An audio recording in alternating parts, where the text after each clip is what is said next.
Hello everyone, welcome to my channel. तो भैया हम बात करते हैं साइकोलॉजी में जो हमारी यूनिट 4 है उसके नेक्स्ट टॉपिक की। तो जो नेक्स्ट टॉपिक है वो हमारा लर्निंग से ही है अभी। तो इसमें हम आगे देखेंगे कि भाई इसमें दिया हुआ है फैक्टर प्रमोटिंग इफेक्टिव लर्निंग। तो इसका मतलब हो जाता है कि भाई हमारे वो फैक्टर के बारे में हम जानेंगे जो कि हमारी इफेक्टिव लर्निंग को प्रमोट करता है, यानी कि अच्छी लर्निंग की सीखने की जो अच्छी कैपेसिटी, अच्छी जो क्षमता होती है उसको प्रभावित करता है और उसको बढ़ावा देता है, यानी कि प्रमोट करता है। तो these are different factor which affect learning. तो इसमें अलग अलग कारक होते हैं जो कि हमारी जो लर्निंग होती है उसको अफेक्ट करते हैं, प्रभावित करते हैं। तो सबसे पहले इसमें दिया गया है मोटिवेशन। तो मोटिवेशन के according learning is not possible without motivation, realisation of need drive the person to perform some activities. तो अभी इन्होंने बताया है कि जो हमारा मोटिवेशन होता है, मोटिवेशन क्या होता है, एक तरीके की प्रेरणा मिलती है, यानी कि हमें कुछ करना होता है और हमें कहीं से मोटिवेशन मिल जाता है। तो थोड़े से भी अगर हम मोटिवेट हो जाते हैं तो हम प्रेरित हो जाते हैं, हमें प्रेरणा मिल जाती है और उस कार्य को हम और भी ज्यादा उत्सुक होकर करते हैं। तो वो हमारा मोटिवेशन बोला जाता है, यानी कि प्रेरणा। तो प्रेरणा जो हमारी होती है उसके बिना लर्निंग इज नॉट पॉसिबल। तो भी किसी प्रकार का अगर मोटिवेशन नहीं है ना आपको, मतलब कि मोटिवेशन किसी भी प्रकार का हो सकता है, आपको रिवॉर्ड मिलना है या फिर आपकी खुद की कोई इच्छा पूरी हो रही है, आपको कोई चीज पसंद है, मतलब किसी भी तरीके का हमारा मोटिवेशन हो सकता है। अगर वो नहीं है तो लर्निंग प्रोसेस जो है उसको सीखना पॉसिबल नहीं होता है। ठीक है, तो लर्निंग प्रोसेस आपका सही नहीं जाएगा अगर आपके पास कोई मोटिवेशन नहीं है तो। और जैसे कि realisation of need drive the person of to perform some activities. तो अभी कोई भी मतलब कि ऐसा इंसान है जिसको जरूरत है, यानी कि किसी भी प्रकार की एक्टिविटी करने के लिए उसको जो है क्या करती रहती है, प्रमोट या मोटिवेट जो है वो करती रहती है। ठीक है, यानी कि इंसान के का जो जीवन है उसके अंदर कोई ना कोई उसकी ऐसी जरूरत होती रहती है, कोई ना कोई ऐसी आवश्यकता होती रहती है व्यक्ति को, जो कि उसकी जो एक्टिविटी करने के लिए उसको प्रेरित करती रहती है, किसी न किसी प्रकार का कार्य जो है करने के लिए प्रेरित करती रहती है। Stress developed because of some physiological imbalance in the body sustain the activities until the goal is achieve. तो ये कहने का मतलब इनका ये है कि जो स्ट्रेस हमारा होता है, यानी कि शरीर में किसी भी प्रकार का फिजियोलॉजिकल इम्बैलेंस, इन्होंने बताया कि शरीर में अगर किसी भी तरीके का इम्बैलेंस यानी कि असंतुलन हो जाए तो उसके कारण क्या हो जाता है, शरीर में स्ट्रेस हो जाता है, हमारा स्ट्रेस उत्पन्न हो जाएगा, स्ट्रेस जो ज्यादा बढ़ जाएगा। ठीक है, तो स्ट्रेस ज्यादा बढ़ेगा तो उसमें क्या होगा, जो भी चीजें हमने अचीव करनी है तो वो क्या हो जाएंगी, जो भी हम लक्ष्य है, जो भी हमारा उद्देश्य है, गोल है, जो हम प्राप्त करना चाहते हैं, उसकी जो एक्टिविटीज है उसको क्या करता है, उसको जारी रखने में हेल्प करता है। यानी कि जो हमारा स्ट्रेस लेवल होता है वो हमारा डेवलप हो जाएगा। क्यों होगा, क्योंकि हमारी जो फिजिकली जो शारीरिक रूप से जो हमारा इम्बैलेंस है वो हमारा बढ़ जाएगा। असंतुलन जो है उसके कारण जो उत्पन्न हुआ है, यानी कि जो तनाव, जो टेंशन, जो स्ट्रेस हमारा उत्पन्न हुआ वो हमारे किसी भी प्रकार की जो हमारे लक्ष्य को प्राप्त करने की जो हमारी चीजें होती है तो उसके अंदर जो एक्टिविटी होती है उसको जारी रखने का काम करता है। सोचो अगर किसी भी चीज को लेकर के हम स्ट्रेस नहीं होंगे, सीरियस नहीं सोचेंगे, प्रेशर नहीं होगा तो हम उस चीज को नहीं कर पाते हैं। ठीक है, तो एक्टिविटी करने में हम डिले करते रहते हैं उस चीज को लेकर के, लेकिन जब हमारे ऊपर प्रेशर आता है हमें ये होता है कि नहीं हमें करना ही होगा। ठीक है, तो जब हमारा इस तरीके का जो स्ट्रेस आता है वो जो प्रभावित करता है तो उसमें जो गतिविधि जो उसको जारी रखता है, लेकिन कैसे होती है चीजें, इसमें हो जाता है अंटिल गोल इज अचीव्ड। तो the in this process individual learning different type of response to achieve the goals. ठीक है, तो इसमें कहने का मतलब ये हो जाता है कि ये जो प्रोसेस है ना, इस प्रकार का जो प्रोसेस है ये किसी भी इंसान को कोई कुछ भी अचीव करने के लिए, यानी कि कोई भी लक्ष्य प्राप्त करने के लिए अलग अलग तरीके के जो प्रोसेस है वो सिखाता है। ठीक है, तो ये जो प्रोसेस है ना, लर्निंग प्रोसेस जो होता है वो किसी भी इंसान को अलग अलग चीजों के प्रति, कोई भी चीजें, कोई भी प्रतिक्रिया, कोई भी रिस्पॉन्स है, कोई भी गोल अचीव करना है तो ये चीजें हमारे लर्निंग प्रोसेस से ही हम सीखते हैं। जैसे कि जो थार्नडाइक जो हमारा ने जो मतलब कि क्या किया था, एक्सपेरिमेंट किया था। थार्नडाइक हमारा क्या होता है, रिसर्चर वगैरह के नाम है ये हमारे। तो experiment to get motivation for the piece of meat drive the cat to learn to open the cage. तो वही जैसे कि हमारे जो थार्नडाइक थे उन्होंने क्या किया था, बिल्ली पर है ना एक एक्सपेरिमेंट किया था। तो बिल्ली पर एक्सपेरिमेंट किया तो जो प्रयोग उन्होंने किया ना उसमें क्या किया, प्रयोग में मांस का जो टुकड़ा होता है ना उसके प्रति प्रेरणा जो है उसके अंदर एक मोटिवेशन जो है उसके अंदर दी, प्रेरणा क्या दी, उसके अंदर एक मांस के टुकड़े के जो है वो डाल दिया। ठीक है, तो उसकी जो मोटिवेशन था उससे क्या करती है, फिर वो उससे प्रेरणा, उस प्रेरणा से क्या करती है, उसे पिंजरा खोलना सिखाती है। ठीक है, तो कहने का मतलब ये है कि कोई भी चीज है, कोई भी आवश्यकता, कोई भी जरूरत जो होती है वो हमें मोटिवेट करती है किसी भी काम को करने के लिए। तो कोई भी जैसे बिल्ली को इस तरीके से, चूहा जो होता है उसके जो पिंजरा होता है उसके अंदर कुछ भी डाल देते हैं, मतलब कि कोई भी चीज है, किसी भी तरीके की जरूरत है वो मोटिवेट हो जाते हैं किसी भी चीज को देख करके। जैसे कि किसी भी चीज को जाल में फंसाना होता है तो कुछ भी दिखा करके उनको मोटिवेट किया जाता है, लालच में उसको फंसाया जाता है। तो वो जो एक्सपेरिमेंट है ये इस तरीके का एक्सपेरिमेंट जो है थर्नडाइक ने बिल्ली पर एक्सपेरिमेंट किया था। तो ये मोटिवेशन का हमारा जो है मोटिवेशन का की चीजें हैं कि भाई किसी भी चीज को मोटिवेशन करने के लिए ही हम कोई भी चीज, नई चीज जो है वो सीख पाते हैं। नेक्स्ट हमारा इसके अंदर आ जाता है प्रैक्टिस। तो प्रैक्टिस के अंदर आ जाता है हमारा अभ्यास, यानी कि बार बार चीजों को रिपीटेशन में लाना। तो any successful response which help in achievement of goal is repeated gain and gain. तो भाई इसमें जो अभ्यास जो होता है उसमें क्या होता है, सक्सेसफुल जो रिस्पॉन्स होता है तो वो किस चीज में हेल्प करेगा हमारी, हमारे कोई भी गोल्स वगैरह जो होते हैं, यानी कि कोई भी हमारे लक्ष्य प्राप्ति में बहुत ज्यादा मदद करते हैं, और बहुत ही सक्सेसफुल जो हमारा प्रोसेस जो है उसको बार बार दोहराया जाता है। तो ये हमारी प्रैक्टिस होती है, ठीक है। यानी कि जो सक्सेसफुल चीजें होती है उनको बार बार दोहराया जाता है, और ये हमारे जो किसी भी गोल्स को अचीव करने में, किसी भी कार्य को पूरा करने में हेल्प करते हैं, ठीक है। This practice of response make it more strongly learn by the individual. और ये जो प्रैक्टिस है, ये जो अभ्यास है, तो इस अभ्यास से क्या होता है, कोई भी इंसान जो है वो जिस भी तरीके का रिस्पॉन्स होता है तो उसको बहुत ही ज्यादा अधिक किससे सीखता है, स्ट्रांगली सीखता है, strongly learn by the individual. तो कोई भी इंसान जो है प्रैक्टिस से क्या होता है, अभ्यास जब वो बार बार करता है तो वो इंसान, ये जो प्रोसेस उसका चलता है ना, तो उसे वो दृढ़ता पूर्वक चीजों को सीखता है, यानी कि स्ट्रांगली उन चीजों को सीखता है। ये नहीं है कि वह हल्के फुल्के में सीख लिया, कुछ आ गया है कुछ नहीं आया, ऐसे नहीं है। उसमें स्ट्रांगली लर्न यानी कि बहुत ही दृढ़ता पूर्वक इन चीजों को सीख लेता है, जब बार बार वो प्रैक्टिस में वो चीजें उसकी लाई जाती है। फॉर एग्जाम्पल इन्होंने दिया है, ए चाइल्ड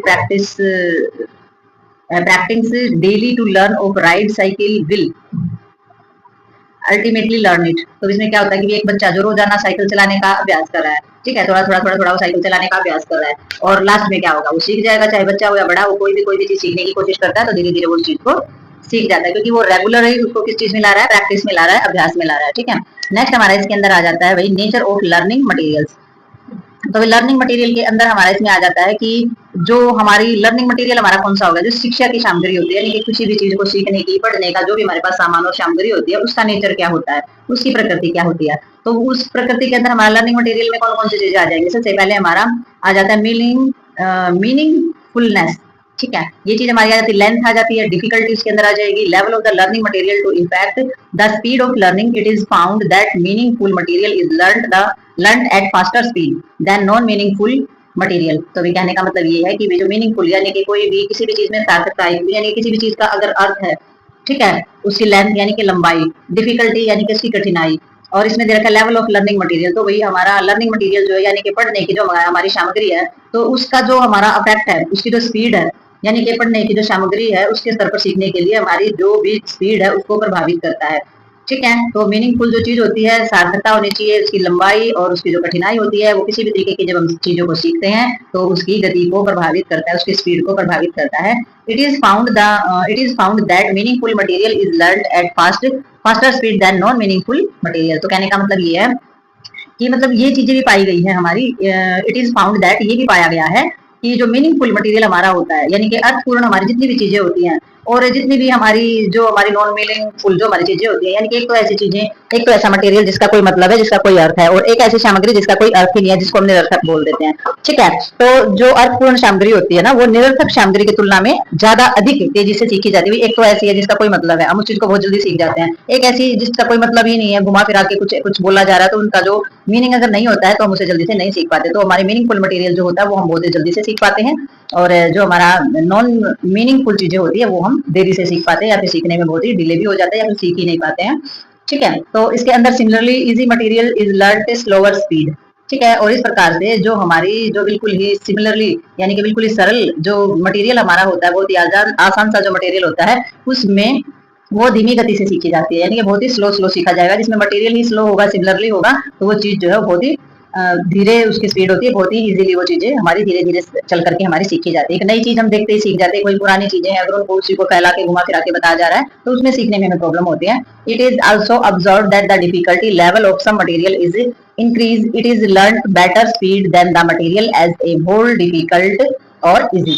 तो कहने का मतलब ये है, अगर कोई भी किसी प्रकार का मटेरियल है, ठीक है, किसी प्रकार के मटेरियल में मतलब कि अगर किसी तरीके की डिफिकल्टी का जो लेवल होता है वो बढ़ाया जाए, यानी कि कोई भी मटेरियल है, जैसे इन्होंने दे रखा difficulty level of some material if increase, अगर डिफिकल्टी लेवल यानी कि कठिनाइयों का जो स्तर होता है, जो लेवल होता है, अगर सामग्री का अगर वो बढ़ा दिया जाए तो it is learn better speed than the material as whole difficulty to easy. तो इसका मतलब ये है कि अगर इस तरीके से बढ़ा दिया जाए तो वो जो हमारा मटेरियल है उसकी तुलना में बेहतर गति से सीखा जाता है। अगर उस चीज को डिफिकल्टी बढ़ा दी जाए ना उसकी, तो उस चीज को और बेहतर तरीके से सीखा जाता है, चाहे वो कितनी भी कठिन या फिर सरल क्यों ना हो।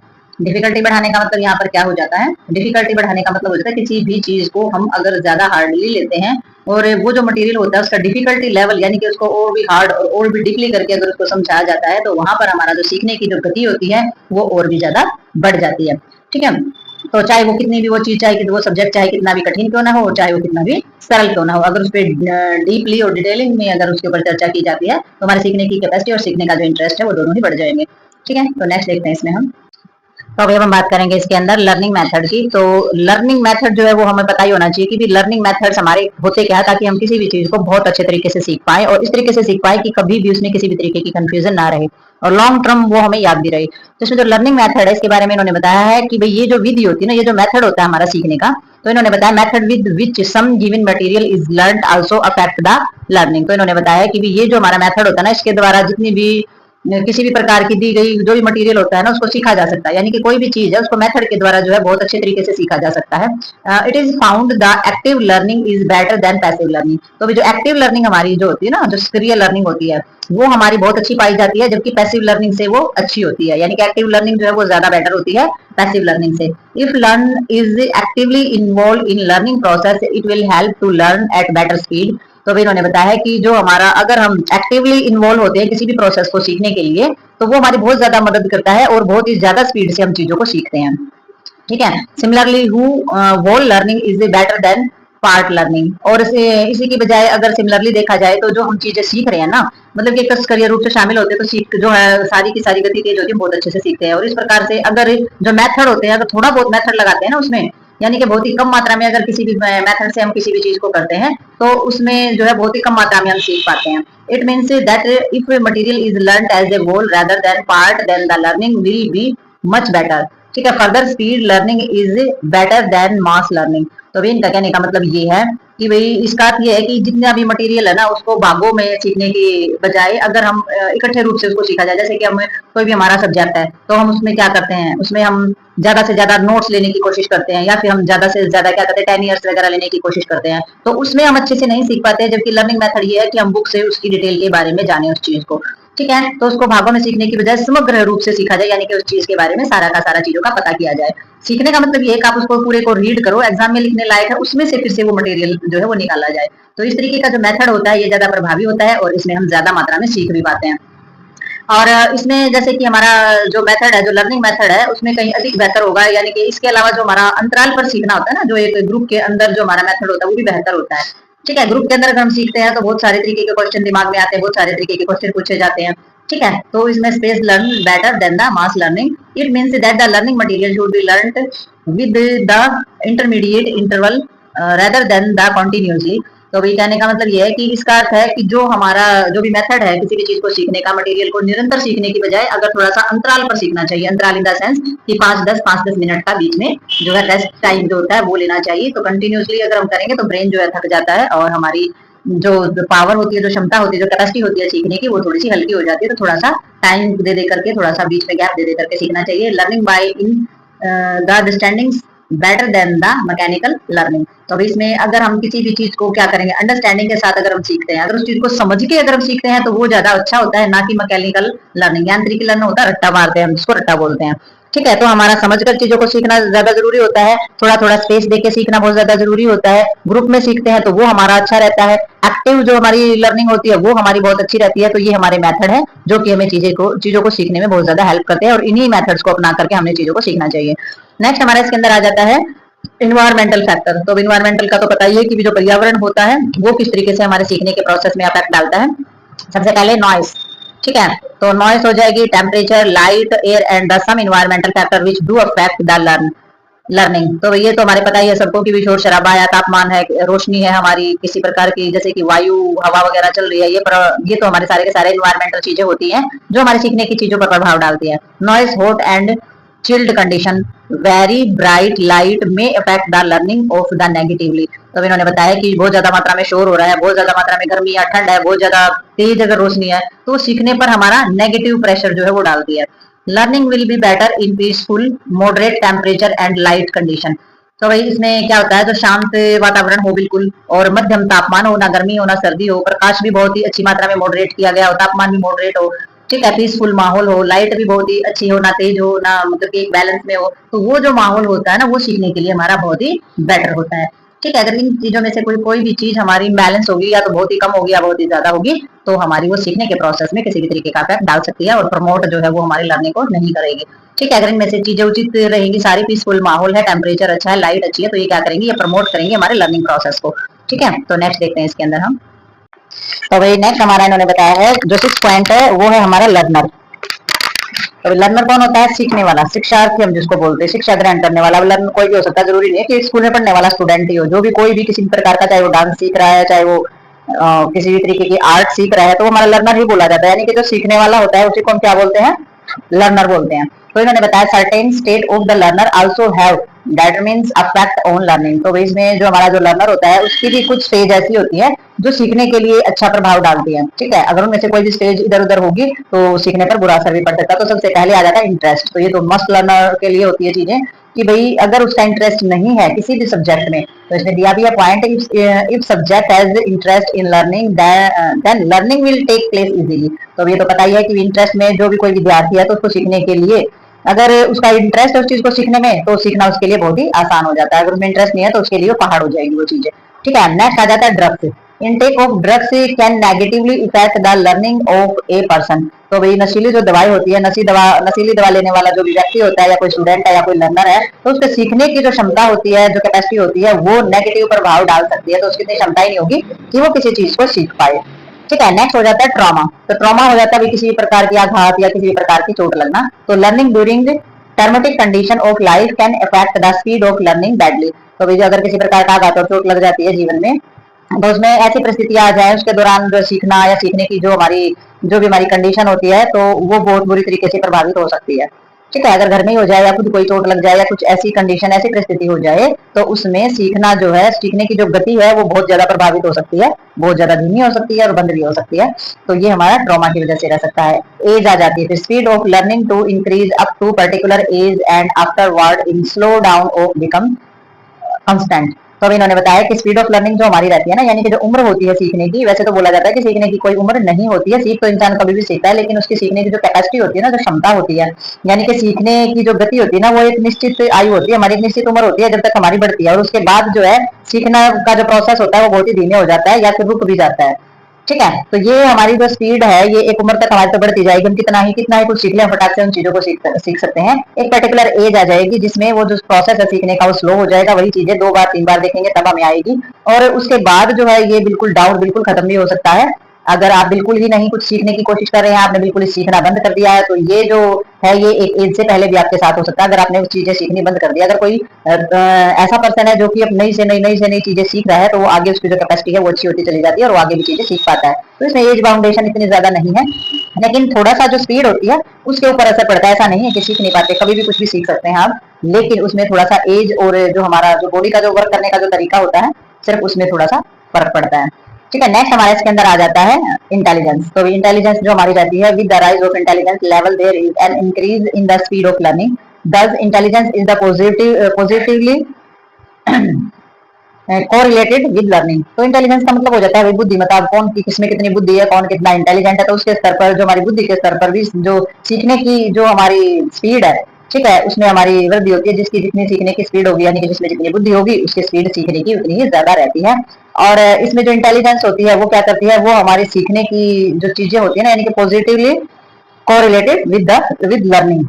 ठीक है, यानी कि जो हमारी जो इंटेलिजेंस होती है वो सीखने के बीच में हमारी जो पॉजिटिवली यानी कि सकारात्मक जो है संबंध वो स्थापित करती है। यानी कि इंटेलिजेंट अच्छा होगा तो सीखने वाली चीजों के साथ जो कोरिलेट अच्छे से कर पाएगा, अच्छे से उनको अंडरस्टैंड कर पाएगा, समझ पाएगा, तो लर्निंग प्रोसेस जो है वो और भी ज्यादा बेटर हो जाएगा, पॉजिटिवली हो जाएगा, यानी कि सकारात्मक हो जाएगा, उससे पॉजिटिव रिजल्ट आएंगे सीखने के। ठीक है, तो नेक्स्ट हमारे इसके अंदर आ जाता है मेंटल सेट।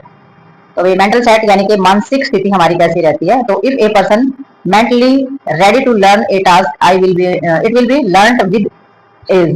तो भाई एज का मतलब यहाँ पर हो जाता है, एज हो जाता है कि भाई कोई भी इंसान है, अगर वो किसी भी काम को सीखने के लिए मानसिक रूप से रेडी है, ठीक है, ready to learn a task, अपना टास्क करने के लिए तैयार है बिल्कुल, तो वो उसे आसानी से सीख लेगा। तो ये माइंड सेट है, अगर आपका माइंड सेट पॉजिटिव है तो आप उस चीज को बहुत अच्छे से सीख लेंगे। अगर आपका माइंड सेट नेगेटिव है या फिर उसमें इंटरेस्ट नहीं आप ले रहे हैं, तो आपको सीखने में दिक्कत आएगी। तो ये माइंड सेट पे भी डिपेंड करती हैं चीजें। तो नेक्स्ट हमारे इसमें आ जाता है health. Health is also positively correlated with the learning.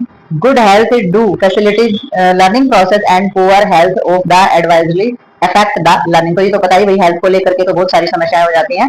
तो अगर आपकी हेल्थ जो है बिल्कुल सही है, बहुत अच्छे से आप हेल्दी पर्सन है, तो बहुत अच्छे से आप चीजों को सीख पाएंगे। ठीक है, पॉजिटिवली जो है आप चीजों के साथ कनेक्ट कर पाएंगे, संबंध स्थापित कर पाएंगे।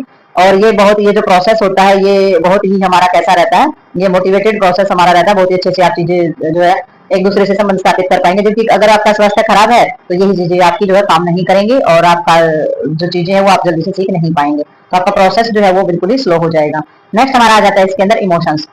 ठीक है, तो इमोशंस में क्या होता है, up to certain increase in the intensity of emotions learning speed also rise but after that limit it negatively affect the learning। तो इमोशंस में यानी कि जो भावनाएं वगैरह होती हैं, तो हमारी जो भावना होती है उनकी जो तेज भावनाएं जो होती है वो एक उनकी एक निश्चित सीमा होती है, उन तक मतलब की बढ़ती है हमारी इंटेंसिटी जो होती है ना इमोशंस की, तो वहां तक हमारी जो चीजें हैं वो बढ़ती चली जाती है। यानी कि हमारी भावनाएं हैं किसी भी चीज को सीखने की, तो वो एक निश्चित सीमा तक वो रहती हैं, तो वो हमारी जहां तक भी बढ़ेंगे ना, जहां तक भी वृद्धि होने तक सीखने की जो स्पीड होती है ना वो ज्यादा बढ़ती चली जाएगी। और इसमें so rise the after of limit of negatively effect of learning, लेकिन वो जो हमारी जो लिमिट होती है ना उसके बाद ये सीखने का जो है क्या प्रभाव डालेगा, नेगेटिव प्रभाव डालना स्टार्ट करता है। यानी कि हम शुरू शुरू में तो बहुत ज्यादा उत्साह होता है कि भी हम काम करते हैं, नई नई बुक्स आते हैं, नई नई क्लास में होते हैं तो बहुत अच्छे से हम पढ़ते हैं, लेकिन उसके बाद जो है थोड़ा थोड़ा नेगेटिव इफेक्ट जो है वो आने स्टार्ट हो जाते हैं, जब हमें मेहनत करनी पड़ती है, जब हमें चीजें बोझ लगना स्टार्ट कर देती है, जब हम इंटरेस्ट लेना कम कर देते हैं। तो इमोशंस जो हमारी भावनाएं अगर प्रबल हैं तो चीजें हमारी अच्छी लगेंगी, उसके प्रति अगर फीलिंग्स खत्म होगी है तो हमारी एक्साइटमेंट भी खत्म हो जाएगी और मोटिवेशन भी हमारा कम हो जाएगा। तो ये जो हमारे जितने भी हमारे इसमें पॉइंट दिए गए हैं ये लर्नर के लिए हैं, कि एक लर्नर एक शिक्षार्थी जो होता है, एक शिक्षा प्राप्त करने वाला एक स्टूडेंट जो होता है, विद्यार्थी जो होता है, उसमें कौन कौन सी चीजें जो है वो इफेक्ट डालती हैं और जो लर्निंग प्रोसेस होता है उसको इफेक्टिव बनाती हैं या फिर उसको जो है नेगेटिवली या फिर पॉजिटिवली वर्क करती हैं उसके काम के अंदर। तो नेक्स्ट देखते हैं इसमें हम, तो नेक्स्ट हम इसमें देखेंगे मेथड्स ऑफ लर्निंग। तो लर्निंग जो हमारी होती है उसके बारे में जानेंगे कि उसके कौन कौन से मेथड होते हैं हमारे। तो मेथड में इन्होंने दिया है, it has been concludes through various researcher and different method of learning are used acquiring different type of knowledge, some of the major method of giving below। ठीक है, तो कहने का मतलब ये है कि भाई जो इसमें जो हमारे कंक्लूड किए गए हैं ना बहुत सारे वेरियस रिसर्चर, यानी कि अलग अलग जो हमारे रिसर्चर हैं उन्होंने मतलब कि अनेक ही शोध किए हैं, अनेक ही रिसर्च उन्होंने किए हैं और अलग अलग मेथड जो हैं वो हमारे पाए गए हैं अलग अलग चीजों को सीखने के लिए। अलग अलग तरीके के मेथड जो है वो अपनाए गए हैं और अलग अलग तरीके की हमारी जो नॉलेज है या ज्ञान है उसको प्राप्त करने के लिए अलग अलग विधियां यानी कि अलग अलग मेथड जो है वो अपनाए गए हैं। सम ऑफ द मेजर मेथड, और कुछ हमारे जो प्रमुख जो हमारे मेथड्स हैं वो हमारे नीचे दी गई हैं। तो इसमें सबसे पहले आ जाता है मास एंड डिस्ट्रीब्यूटेड मेथड्स। तो ये हमारे कैसे हैं, मास में होता है समूह के अंदर, ठीक है, और डिस्ट्रीब्यूट होता है जैसे कि बांटने वाला यानी कि फैलाने वाला जो हमारा मेथड्स होता है ऐसी विधि जो कि डिस्ट्रीब्यूट की जाती है। ठीक है, तो इसमें क्या आ जाता है, it mass method the process of learning is completed without any obstacles और rest will in the process of disturbed method rest period is kept in between. तो कहने का मतलब ये है कि भाई ये जो हमारा मास और डिस्टर्ब्ड मेथड जो हमारा रहता है ये हमारा होता है मास मेथड। मास में तो सामूहिक ग्रुप में जो होता है हमारा, ठीक है, तो ये हमारा एक ग्रुप का मेथड है यानी कि पूरा का पूरा ग्रुप जो है वो इसके अंदर काम करता है। और ये जो प्रोसेस है इसके अंदर जो हमारा किसी भी तरीके का जो प्रोसेस होता है यानी कि प्रक्रिया होता है वो बिना किसी बाधा के, यानी कि ना तो कंप्लीटली ऑब्स्ट्रक्शन यानी कि किसी प्रकार का, ना तो ऑब्स्ट्रक्शन का मतलब हो जाता है किसी प्रकार की बाधा नहीं आएगी, कोई रुकावट नहीं आएगी, किसी प्रकार का रेस्ट यानी कि विश्राम आराम जो है वो हमारी जो है इस तरीके का मेथड ही हमारा रहता है कि इसमें किसी भी तरीके की बाधा नहीं आती है और विश्राम पूर्वक यानी कि अच्छे तरीके से और शांति पूर्वक जो है ये हमारा हो जाता है। और ये जो प्रोसेस होता है डिस्ट्रीब्यूट मेथड जो होता है यानी कि जो हमारा ऐसी विधि होती है जिसमें डिस्ट्रीब्यूट किया जाता है, इसमें बीच बीच में जो है विश्राम यानी कि जो आराम होता है उसकी भी क्या रखी जाती है, rest period is kept in between, यानी कि बीच बीच में उसमें भी आराम करने का जो पीरियड्स होता है जो समय होता है वो रखा जाता है। तो लर्निंग प्रोसेस के अंदर ये हमारा जो मेथड है वो इसीलिए जैसे कि एक पीरियड्स होता है, टीचर्स निकलता है 10 मिनट का, बच्चों को रेस्ट मिलता है, फिर दूसरा पीरियड्स आता है। तो इसमें जो पीरियड्स रखे गए हैं ना ये इस तरीके से रखे गए। तो इस पीरियड में क्या होता है, एक पीरियड्स अगले सब्जेक्ट का है, दूसरा पीरियड दूसरे सब्जेक्ट का है। तो जब टीचर एक्सचेंज होते हैं तो 5 से 10 मिनट का टीचर्स को भी हमारे रेस्ट मिल जाता है और स्टूडेंट्स को भी मिल जाता है। तो इस तरीके से हमारा जो चीजें हैं वो इसके अंदर रखी गई हैं। और मास मीन समूह यानी कि बच्चे जो क्लास रूम के अंदर जो बच्चे जो पढ़ते हैं सीखने किसी भी तरीके के किसी भी इंस्टीट्यूट में जब बच्चे सीखते हैं तो समूह में हमारे बच्चे होते हैं, उसमें किसी प्रकार की रुकावट भी नहीं होती है और रेस्ट भी पूरा मिल जाता है। ठीक है, और डिस्ट्रीब्यूटेड मेथड में हमारा आ जाता है कि इसमें डिस्ट्रीब्यूट जो किया जाता है यानी क्लास में जब एक टीचर डिस्ट्रीब्यूट करता है, चीजें पढ़ाता है, बताता है, सिखाता है, तो उसमें बीच बीच में जो है आराम की जो पीरियड्स होता है, आराम की जो अवधि होती है वो भी रखी जाती है। ठीक है, तो हमारे स्कूल कॉलेज सब जगह पर ये चीजें हैं। और बीच में जो है जो इंटरमीडिएट होता है यानी कि जो रेसेस वगैरह हम जिनको बोल देते हैं वो भी हमारी रखी जाती है। वॉल एंड पार्ट मेथड, तो इसके अंदर आ जाती है हमारी यानी कि पूरी और थोड़ी बहुत जो मेथड्स होता है यानी कि थोड़ा बहुत मेथड्स या थोड़े से पार्ट में जो विधि होती है वो। तो in wall method is the total teaching matter of taught in the attempt will in case of the part of method teaching material of the present by the dividing in it part। तो भी कहने का मतलब ये है कि भी ये जो हमारा मेथड होता है ना, तो इसमें पूर्ण जो हमारी शिक्षा सामग्री जो बोली जाती है, यानी कि जितना भी हमारा मटेरियल होता है, ठीक है, जितना भी हमारा टीचिंग मटेरियल जो हमारा होता है, तो एक ही मतलब उसमें जो सामग्री जो होती है, यानी कि पूरा का पूरा जो हमारा मटेरियल होता है सिखाने का या पढ़ाने का, तो उसमें एक ही क्या की जाती है, उसमें एक ही सिखाने का मतलब कि पूरा एक ही बार में पूरा सिखाने का प्रयास जो है पूरा किया जाता है। Teaching matter the taught in one attempt, तो एक ही अटेम्प्ट में यानी कि एक ही प्रयास में पढ़ाई जाती है वो। Which in case of the part method, लेकिन जो हमारे जबकि जो हमारा जो ऐसी विधि होती है, यानी कि पार्ट मेथड जो होता है, यानी कि थोड़े थोड़े जगह मतलब पार्ट मेथड का होता है उस चीज को बांट करके उसके हिस्से कर करके। Method teaching material is the presented of the dividing in the part, तो उसमें क्या होता है हमारी जो शिक्षा की जो सामग्री यानी कि जो हमारा टीचिंग जो मटेरियल जो होता है उसको भागों में बांटा जाता है। सीधी सी कहने की बात यही ये कहना चाह रहे हैं कि भाई एक तो होता है कि पूरे के पूरे सब्जेक्ट पूरी की पूरी चीज को सिखाने की कोशिश की जाती है, और एक जो डिस्ट्रीब्यूट का मेथड होता है उसमें सब्जेक्ट जो है अलग अलग पार्ट में बांटे जाते हैं, जैसे कि एक लेसन करके बता दिया जाए, एक क्वेश्चन करके सिखा दिया जाए, ठीक है। सेमेस्टर वाइज भी किया जाता है कि 6 सेमेस्टर में कुछ बुकों को कराया जाता है, 6 महीने में कुछ बुकों को कराया जाता है, तो सेमेस्टर जो है एक ईयर के अंदर 2 सेमेस्टर बना दिए जाते हैं जो 6 मंथ के होते हैं। तो इस तरीके से हमारा जो मटेरियल होता है लर्निंग का उसको डिवाइड किया जाता है। एक ही बार में पहले हो जाता था, एक ही साल में पूरी सारी बुक पढ़ते थे, अब जो है पार्ट में डिवाइड कर दिया गया तो पार्ट मेथड हो गया हमारा। तो इस तरीके से ये हमारे मेथड जो है ये लर्निंग प्रोसेस के अंदर जो है बनाए गए हैं। और इसमें जो तीसरा मेथड जो हमारा आ जाता है एक्टिव एंड पैसिव मेथड आ जाता है। तो in active method student okay pronounce is the teaching matter again to again. तो रिएक्टिव में क्या हो जाता है, इसके अंदर जो है ना ये एक ऐसा मेथड होता है जिसमें स्टूडेंट जो होता है ना उसकी जितना भी मटेरियल होता है पढ़ने का उसको बार बार बोलता है वो, ठीक है। Teaching matter again and again, तो उसको बार बार बोलता है। और ही लर्न बाय द स्पीकिंग और by action will the passive method he learn only through brain instant और फिजिकल एक्टिविटी। तो भी कहने का मतलब ये है कि ये एक जो हमारा जो बताया गया है, जैसे कि इन्होंने एक्टिव और पैसिव मेथड बताए गए हैं, तो जो हमारा एक्टिव जो हमारा मेथड होता है तो उसके अंदर स्टूडेंट क्या करता है, जो भी हमारा मटेरियल होता है ना पढ़ने का उसको बार बार बोलता है, और उसको बोल करके क्या करता है उसमें उसके एक्शन जो है वो करके सीखता है, उसको बोलेगा भी और उसके एक्शन करके उसको सीखेगा। जबकि हमारा जो हमारा पैसिव मेथड होता है ना उसमें कैसे सीखेगा, ये एक ऐसा प्रोसेस है जिसमें हमारी जो बॉडी होती है ना उसमें किसी प्रकार की एक्टिविटी करने की बजाय सिर्फ क्या होगा, सिर्फ मेंटल चीजों से सीखता है। वो किसी भी तरीके की जो है शोर शराबा नहीं करेगा, बोल के नहीं सुनाएगा, एक्शन नहीं करेगा, सिर्फ वो उसे देख रहा है और वो उसे सीख रहा है उस चीज को, ठीक है। तो ये साइलेंट मोड का होता है थोड़ा सा, पैसिव मेथड ये होता है, एक्टिव मेथड ये होता है, ठीक है। एक होता है किसी को आदत होती है एक्टिव मेथड से पढ़ने की, बोल बोल के पढ़ेगा सुनेगा तो उसे याद होता है। एक होता है बिल्कुल पैसिव, वो बिल्कुल शांत में उसे देखेगा पढ़ेगा समझेगा और उस चीज को लर्न करेगा, ठीक है। तो ये जो हमारे मेथड होते हैं ये एक्टिव और पैसिव मेथड्स के अंदर हमारी ये चीजें आ जाती हैं। और method of learning can also be described under follow handling. तो एक्टिव और पैसिव में ये रहता है कि एक्टिव जो हमारे मेथड होता है ना इसमें हम दूसरे को डिस्टर्ब कर सकते हैं, पैसिव मेथड होता है इसमें हम किसी को दूसरे को डिस्टर्ब नहीं करते हैं, तो ये थोड़ा सा फर्क रहता है। और method of learning can also be described under following handling. तो भाई ये हमारा जो मेथड होता है लर्निंग का, तो इसमें बहुत सारे जो भी इनके शीर्षक दिए गए ना ऊपर जो भी हमारी चीजें दी गई है इनको जैसे भी डिस्क्राइब किया गया है तो उनके हिसाब से हमारी जो चीजें इसमें दी गई है आगे उनके बारे में हम जानेंगे कि भाई ये जो तीन मेथड जो हमारे दिए गए हैं लर्निंग के, तो इनको किस तरीके से हम आगे डिफाइन करेंगे। तो नेक्स्ट देखते हैं इसमें हम, तो इन मेथड्स के जरिए हमारी और कौन कौन सी चीजें होती हैं जो अपनाई जाती हैं जो कि प्रॉपर हमारे लर्निंग प्रोसेस में हेल्प करती हैं। तो इसके अंदर हमारी आ जाती है लर्निंग थ्रू इमिटेशन। तो लर्निंग थ्रू इमिटेशन का मतलब ये हो जाता है कि किसी भी चीज का को हम फॉलो करते हैं ना तो उसके माध्यम से सीखना। इमिटेशन होता है किसी चीज को फॉलो करना, यानी कि किसी चीज का अनुकरण हम बोल देते हैं। तो ये हमारा जो प्रोसेस होता है ये अनुकरण यानी कि फॉलो करने के माध्यम से हमारा सीखा जाता है। तो in this method the learner observe the action and open and other, यानी कि दूसरी जो चीजें होती हैं अदर पीपल, या मतलब कि अदर पीपल दूसरे लोग होते हैं जो दूसरी हमारी चीजें वस्तुएं होती हैं, people and then try to imitate them. तो इसमें कैसे सीखा जाता है, इसमें जो विद्यार्थी होता है वो दूसरे लोगों को ऑब्जर्व करता है, देखता है उनको कोई कौन क्या कर रहा है कैसे कर रहा है, दूसरी चीजों को देखता है और फिर उन चीजों का क्या करता है इमिटेशन करता है, यानी कि उन चीजों को अनुकरण करता है, उन चीजों को देखता भी किस तरीके से क्या हो रहा है, तो वो सब करने का प्रयास करता है। तो ये जो होता है ये पहली चीज होती है हमारी सीखने की। जैसे कि आप कहीं पर जा रहे हो तो आप देख करके सीखेंगे भाई उधर एंट्री लिखी हुई है उधर एग्जिट की हुई है, लोग उस तरफ वॉशरूम में जा रहे हैं उस तरफ ये चीजें हैं। तो आपने कैसे सीखा, आपने कौन सा मेथड अपनाया, आपने अपनाया कि चीजों को ऑब्जर्व किया भी लोग कहाँ जा रहे हैं, कहाँ से टिकट ले रहे हैं, रिसेप्शन कहाँ है। तो ये सारी की सारी जो चीजें हैं ये आपने इमिटेशन बोला जाता है, लर्निंग थ्रू इमिटेशन, यानी कि लोगों को ऑब्जर्व करके लोगों को देख करके और फिर आपने उनका अनुकरण किया ताकि आपको सारी चीजें सीख ली है कि भी आपने को कहाँ जाना है और कहाँ पर क्या किया जाता है, ठीक है। एक होता है हमारा लर्निंग बाय कंडीशनिंग।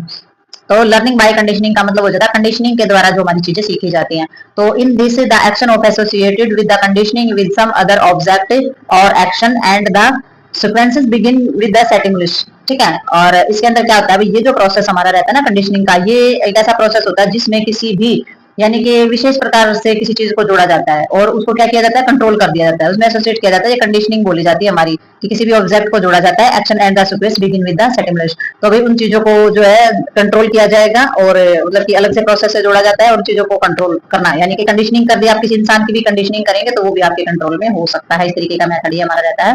तो ये जो प्रोसेस होता है उसको किसी भी अलग कोई भी चीज है या कोई भी प्रोसेस है उससे भी जोड़ा जा सकता है, ठीक है। किसी ऑब्जेक्ट से, किसी भी एक्शन से अगर आप उसे जोड़ोगे तो उसको भी पूरा, उससे भी पूरा काम लिया जा सकता है। Given food at definite time after ringing the bell and later on the dog begin the salivated of the hearing the bell and an example of this the type of learning। तो एक ही तरीके का हमारा example दिया है। तो इन्होंने बताया कि जैसे कि किसी भी प्रकार की मतलब जैसे कि गिव फूड द डेफिनेट, तो इन्होंने क्या बताया कि जैसे कि इसमें बेल का बताया है, ringing the bell time after ringing the bell, की भी घंटी बजाने के बाद एक जो है निश्चित समय पर हम किसको भोजन देते हैं। जैसे कि एक डॉग है, घंटी बजाएंगे तो घंटी बजाते ही भाग आएगा। इससे क्या पता चलता है कि भाई जो डॉग है उसको ये सिग्नल पहुंचता है कि भी मेरे खाने का टाइम जो है वो हो गया है। तो कुत्ता क्या करेगा, वो घंटी की आवाज सुनकर क्या करेगा, लार टपकाएगा, सेलिवेट ऑन हियरिंग द बेल, और वो जो है घंटी सुनते ही लार टपकाएगा। क्यों? क्योंकि उसे पता है कि ये जो घंटी बजाई है ये मेरे खाने का समय हो गया। तो इस प्रकार का जो मेथड है वो इस तरीके का उदाहरण है। तो ये कंडीशनिंग की गई है, उसकी कंडीशनिंग कैसे की गई है, उसको सिखाया गया है बार बार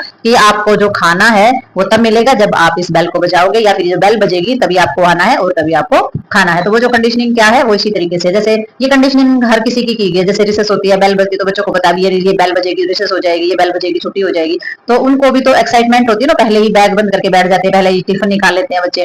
तो इस तरीके की क्या है, ये भी एक कंडीशनिंग मेथड ही है और लर्निंग बाय कंडीशनिंग ही ये हमारी चीजें चलती है, ठीक है। तो ये हमारा एग्जांपल यहाँ पर डॉग का लिया गया है। नेक्स्ट हमारा आ जाता है learning by trial and error. तो भाई ये हमारी कैसी चीजें हैं, ये हम ट्राई करके चीजों को सीखते हैं, एरर से सीखते हैं, यानी कि खुद ट्राई करने का मतलब उन चीजों को करके देखते हैं, या फिर हम खुद गलतियां करते हैं, हमें नुकसान होते हैं, हम उन चीजों से सीखते हैं। तो ये भी हमारा सीखने का एक प्रोसेस रहता है जिसमें repeating an action again and again, improving upon the mistake and then trying again also help in acquiring knowledge.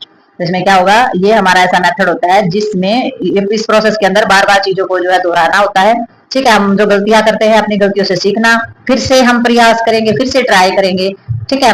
और फिर जो चीजें हम ट्राई कर रहे हैं उनसे हम सीखते हैं, उनसे ज्ञान प्राप्त करने में वो हमारी यानी कि नॉलेज गेन करने में वो चीजें हमारी सहायक होती है। और आगे जो हम गलतियां करनी होती हैं वो भी नहीं करते हैं और हम दूसरों को भी उन चीजों से आगाह करते हैं, क्योंकि हम सीख चुके हैं, वो हमारा अपना एक्सपीरियंस है, हमारा अपना अनुभव है, ठीक है। तो इसलिए जो अपनी गलतियों से ज्यादा सीखते हैं, बार बार चीजों को, एक्शन को बार बार रिपीट करके अगर हम सीखते हैं तो वो भी हमारा क्या है, गलतियों से सीखना, फिर से प्रयास करना, ज्ञान प्राप्त करना, ये सारा का सारा हमारा किसमें आता है, learning by trial and error, ठीक है। तो ये हमारा मेथड ऐसे रहता है। तो नॉर्मली जो एवरेज माइंड होते हैं वो इसी तरीके से सीखते हैं, गलतियां करेंगे, बाधाएं आएंगी और फिर सीखेंगे। लेकिन ये जो मेथड होता है ये सबसे डिफिकल्ट मेथड होता है, क्योंकि इसमें कभी कभी सीखने से बिल्कुल मन भी उठ जाता है, ठीक है, क्योंकि उसको बार बार रुकावटों का सामना करना पड़ता है। और अगर कोई इंसान हिम्मत करता है तो इससे अच्छा वो किसी और चीज से नहीं सीख सकता है, क्योंकि वो उसका खुद का एक्सपीरियंस होता है, खुद उसने फील की होती है वो चीजें और खुद को मोटिवेट किया हुआ होता है। तो यहाँ जो है इंसान सबसे ज्यादा स्ट्रॉन्ग कैपेसिटी उसकी हो जाती है सीखने की, फिर वो जीवन में किसी भी तरीके से उस चीज का उपयोग कर सकता है जब वो इस तरीके से सीखता है, क्योंकि उसको उसके पॉजिटिव और नेगेटिव फैक्टर दोनों का ही पता होता है, कहाँ नुकसान होगा कहाँ फायदा होगा।